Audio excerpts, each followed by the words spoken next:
All right, we're back. Systems Analysis 2200. This is the MIS course. We left off with part number 1, talking about the advantages of e-commerce. So we're going to carry on where we left off, and there's still lots of advantages to talk about. The next one was increased flexibility. Of course, if it's online, you guys are at home, you can use the computer.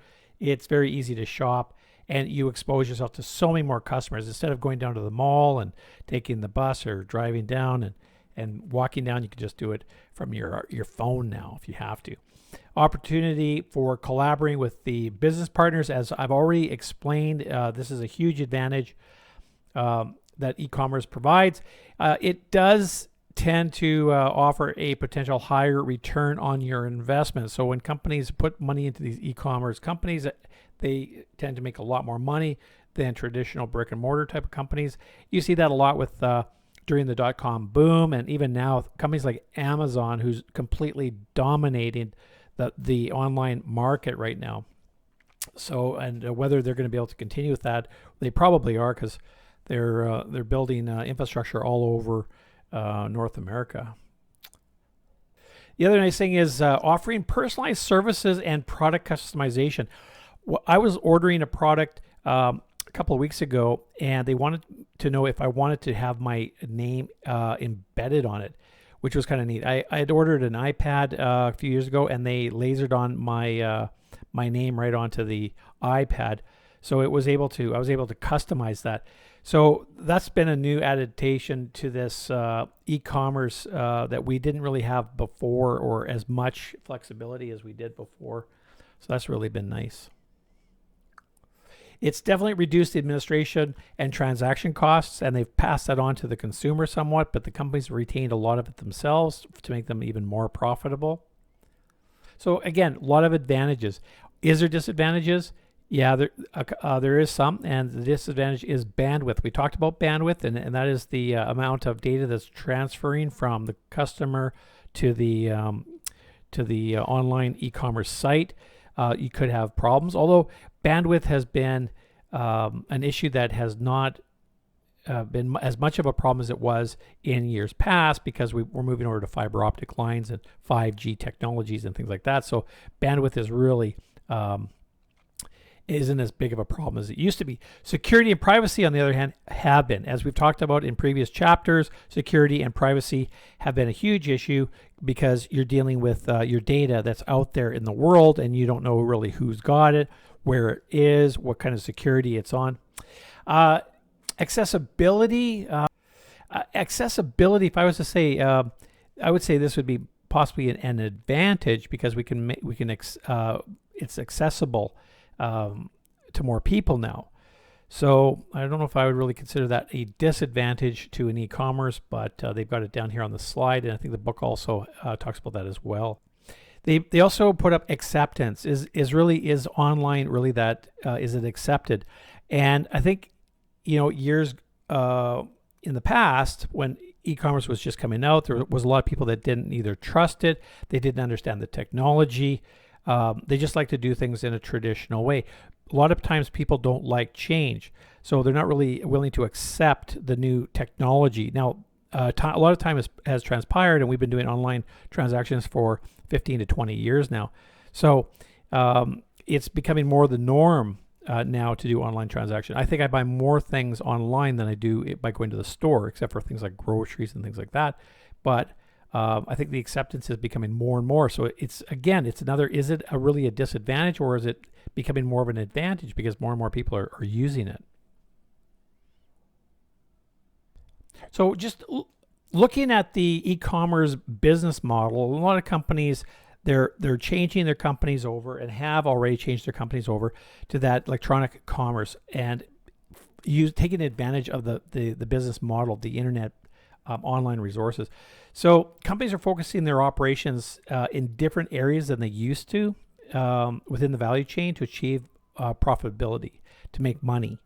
So that's what e-commerce has provided a lot of companies, is to be able to focus on slightly different areas that are more profitable, and they tend to gravitate to that. Now, if too many people, of course, gravitate to that area, then there'd be more competition, and then the prices would drop again, so they might be having to shift. So what I've noticed in the past 10 years as watching this evolution occur is that a lot of companies will jump into a particular area, it'll become saturated, a couple of companies will rise up, and then the other ones will find other areas. So it's almost like a rough ocean, like there's waves, and there, certain areas will peak and then it'll calm down. This concept of monetizing in an e-commerce is very important because monetizing is really what drives the entire internet. If people can't make money, they're not going to do it.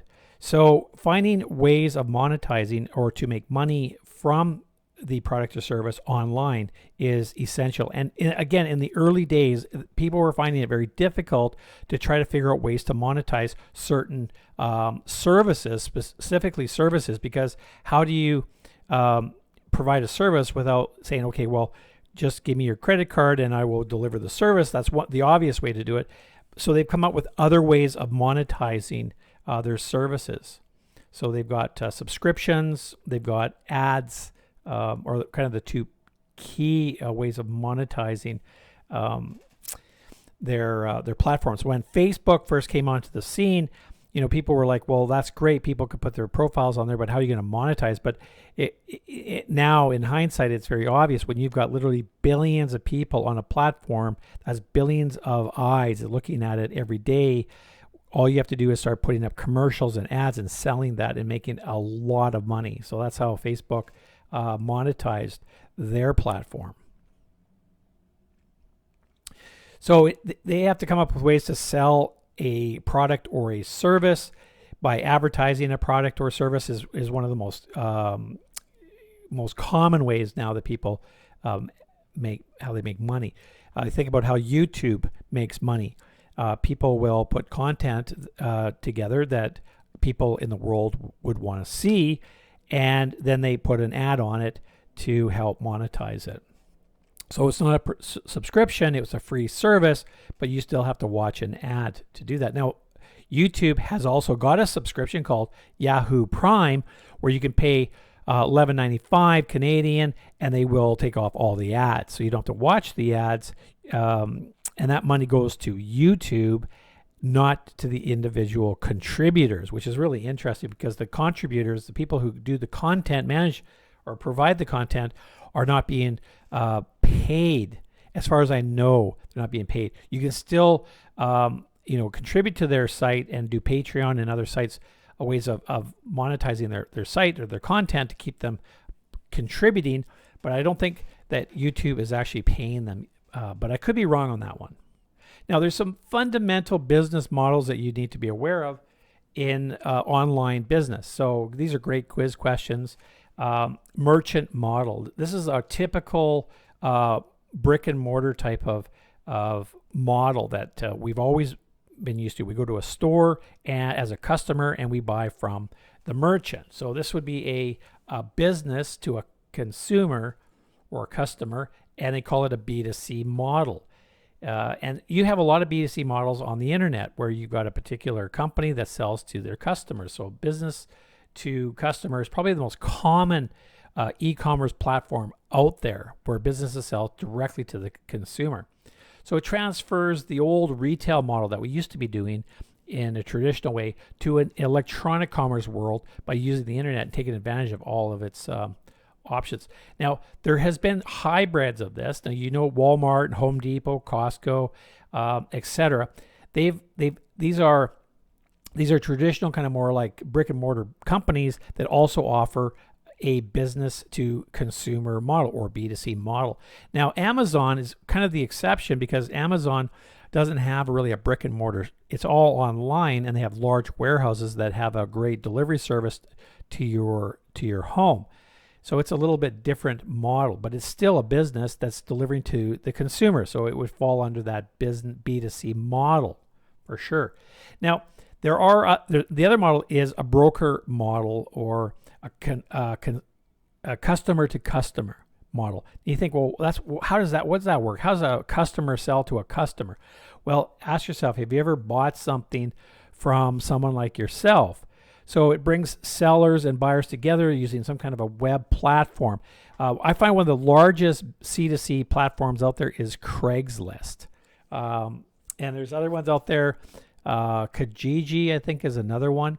This is where it's a platform where you can sell directly. Now, Facebook has also delved into this market by creating Marketplace.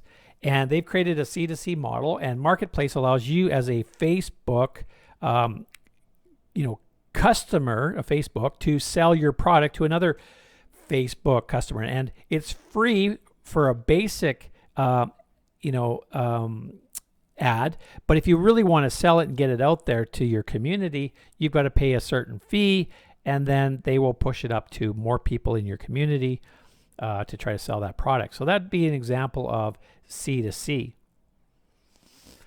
So eBay would be another option. eBay is a great one that started off as individuals. You can go onto eBay right now and you can sell whatever stuff you have at your house, and you can package it up and sell it. And there's other customers to customer trading platforms out there.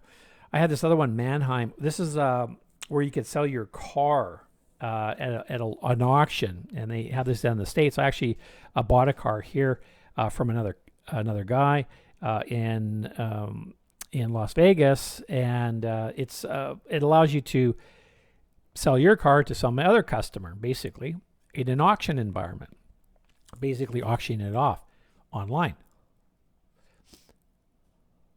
All right, let's have a look at another business model that you'll find out there, and that's the advertising model. This one here, a lot of people get annoyed at this. They think, oh, all these ads, they put ad blockers on and pop-up blockers on to get rid of this because they don't want to see the ads. But that's how they're paying for the content. Wherever you are, you're probably getting something from that site, and in turn, they need to monetize it, so they want to sell you something. And they're going to put ads up there. And these are... let's see here if I got it. Yeah, so Google, of course, gives the perception that it's a free service, but Google it's one of the largest companies on the planet now, and you kind of wonder, well, how could that possibly be if their webpage is just basically just a search engine? Well, here's how it works. Google takes whatever search you are, and it redirects you to a particular website. If they redirect you, they're acting like a broker. And when they send you as a potential customer to another site, that company would have to pay Google for that sales lead. So, and Google also advertises. So if you go to Google, you'll notice every time you search, the top few search requests, or sometimes they have the word AD or ad, and that means that someone has paid Google to put their name at the top of the list to get you to go to their website to buy their product. So always be aware of that may not be your best search result. It's Google's most monetized result. That's how they make money. They advertise by putting ads in front of you. Facebook does the same thing. YouTube does it. A lot of them do the same thing because this is a great way of monetizing your business by providing a service everybody wants and then putting an ad in there to do that. Now, of course, you've got mixed models. Like I just earlier mentioned, that YouTube does a mixed model. Facebook does as well. And what they do is YouTube, you can have the subscription. And with Facebook, you can purchase an ad individually if you want. So there's these hybrids or these mixed models way of generating revenue. Companies now look for any way possible they can make money. They do that. I got Amazon down here, and I'm not sure if that's really a mixed model because it generates revenue from more than one source. So Amazon advertises a product, and they take a commission of the sale of that product. So I would say that YouTube does the advertising model, but it also has a mixed model because you can do a subscription. I think the mixed model is looking at multiple ways of generating revenue from their online e-commerce. And you guys probably have come across lots of this as I'm saying this, so you probably know what I'm talking about here. Now, here's a controversial one. This infomediary model that they call it. This is where e-commerce sites, they collect your information. You are, in a sense, worth money. Your information is worth money. Companies will pay for that because they want to push an ad to you. Now, if you've ever been to a Subway and they have like a free giveaway, drop your business card into the bowl, or now they're using QR codes, snapshot a QR code and get entered in to win a free Subway card for $50 or something like that. Nothing's really for free. So when you do that, they're harvesting your information, your name, your email, maybe your phone number. And when they do that, they sell that information. I think a lot of these robocalls that people get on their telephone is because someone has sold your information to a nefarious group, and they robocall and they try to sell you something. I know I was constantly getting calls for WestJet selling me free airline tickets. I don't know how they're going to sell me a free airline ticket, but anyway, it was some kind of scam. Or my name got on a list, and the CRA they want to collect income taxes from me, or whatever. Anyway, when you sell information, you don't know who's going to have it and what they're going to use it for. Now, there are rules and laws out there about protecting consumers about this, but it's still it's pretty hard to control. I got a link here. You guys can check it out. This is some analytics on how much information is out there that they collect and what they use this for. So I'd encourage you guys to have a look at that. But you should be aware of that is a model that by collecting your information, they can sell it, make money off of that. And companies will do that if they can make money. Subscription model, I've mentioned this already. This is where you actually pay a monthly amount. Probably the most common one that most people are familiar with would be something like Netflix. Netflix, of course, you pay a subscription, or maybe it's Spotify or Pandora, or there's a lot of them. I'm setting up mine for YouTube. I'm going to get a YouTube subscription. I watch a lot of YouTube. I use YouTube a lot, so I'm going to use that subscription, and they monetize that a lot. I put up some links here if you guys want to take a look at some other sites that monetize using subscription models. The first one, 1&1. This is a hosting that hosts websites, and you pay $20 a month for that. Here's ExpressVPN for virtual private network. I think I pay $8 a month for that. There's Netflix, and you guys know it's like whatever it is, $14 a month. And then Moby Bikes. This is that automatic bike, those bikes in Vancouver. You can just grab a bike on the street and then drive it to another station. That's a subscription type of model. So, and there's so many more. If I asked you guys to do some research and find some, I'm sure you'd find lots of them out there. So kind of wrapping that up and reviewing this, you got your B2C model, your business to consumer or customer. That's companies selling directly to you. And you guys have probably bought a lot of stuff off of people. This is you might have heard of Wix. Wix is a website where you guys can create your own website, your own e-commerce site. Here's a link. You guys can check it out. This could actually be considered a managing an information system under e-commerce as your category. So if you're interested, you could look at something like this as doing online business and sell some product. Although nowadays, this is quite specialized. You normally, to do something like this, you would have to have a product already that you would like to sell. Maybe you're a bee farmer and you got lots of bee and you're selling, customized jars of honey. If you wanted to sell a product that was already produced, well, that's a completely different model. And Amazon has business to consumer models that you can just go to Amazon, create your own e-store, select products in another country, and then have them drop shipped directly to your customers. And all you are is working as an intermediate, as an agent within that supply chain. But there's so many people doing that now. You see a lot of ads on Facebook for doing this, or on YouTube.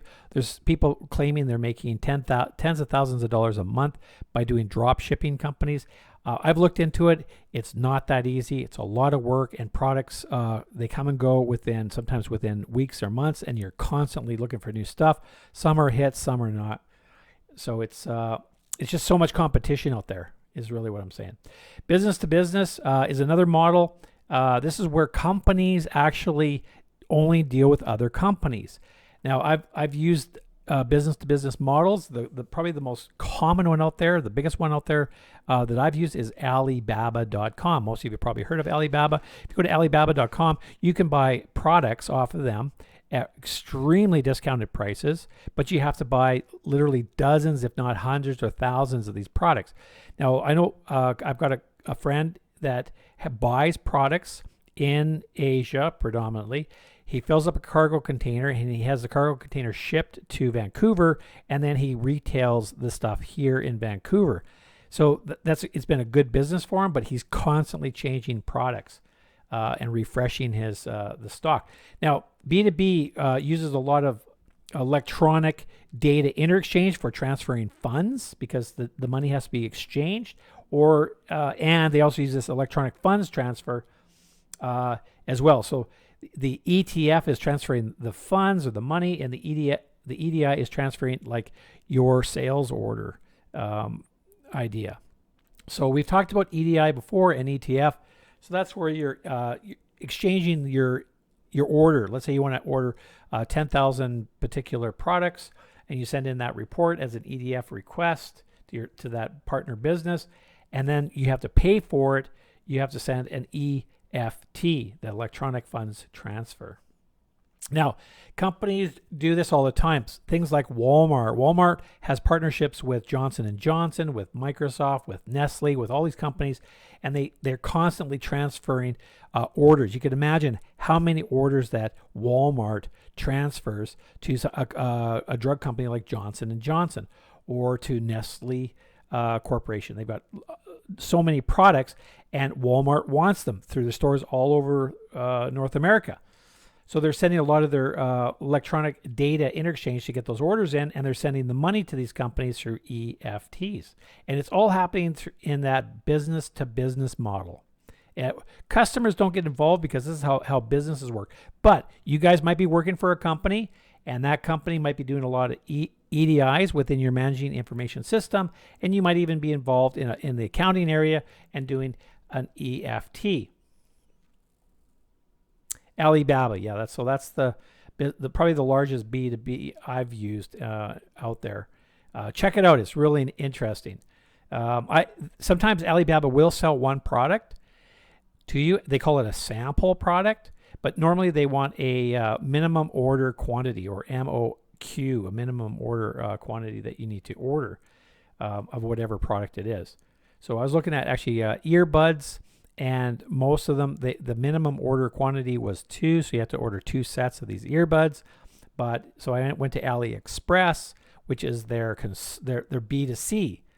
So if you want to know what an example of a B2B is, it's Alibaba. If you want to know what a B2C is, it's AliExpress.com. Check those sites out, and you'll see the difference.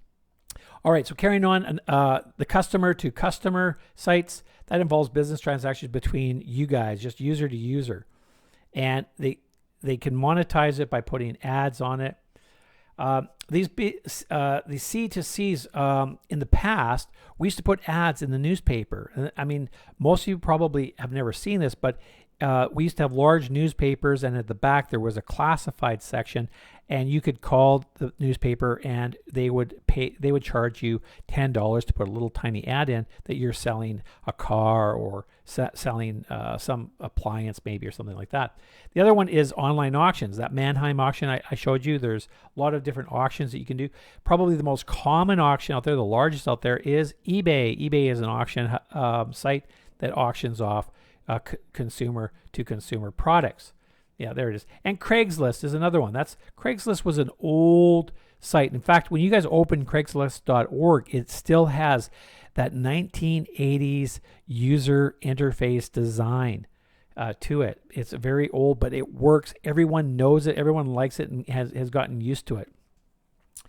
Is there a consumer to a business model out there? There is, but it's pretty sparse. It's kind of a niche.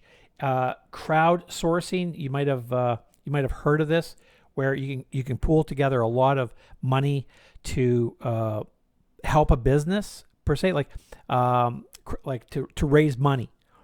So you can, and the site is, what is it? I'm just trying to think here. It's Kickstarter. That was the one I'm thinking about. So if you guys ever heard of Kickstarter, what they do is a business will go out and they'll say, we got this fantastic new product. If you guys want to give us $10 each as a consumer to help our business, we will give you guys access to the first release of all the products per se. I did this a couple of years ago, I gave some money to a company because I really believed that they were going to develop a product. And a lot of times they don't, but sometimes they develop the product. And when they did, they said, okay, we're going to release it to you guys. And I ended up buying the product at a discounted rate because I helped fund the business at the beginning. So a very unique situation. This model, this whole business model would not be possible without electronic commerce or the internet. It just doesn't work without it. Here's another one. Fiverr. You guys can check these out. Fiverr and Upworks are a couple other ones that I'd sourced out. This is where individuals can help businesses. So Fiverr is used to do small jobs for $5. A company, you would charge the company $5 to do a small job. Maybe you have a unique talent, like maybe you can sing a 4-second jingle, and they'll, for an introduction to a YouTube video or something like that. Upworks is a freelancing kind of a site where individual consumers can propose to help a company work on a particular job. And this is outsourcing particular talent to all over the world. And again, these are examples, kind of a niche area of customer to business models. All right, well, we already hit 26 minutes, so I think I'll cut it off here, and I'll see you guys in part number 3.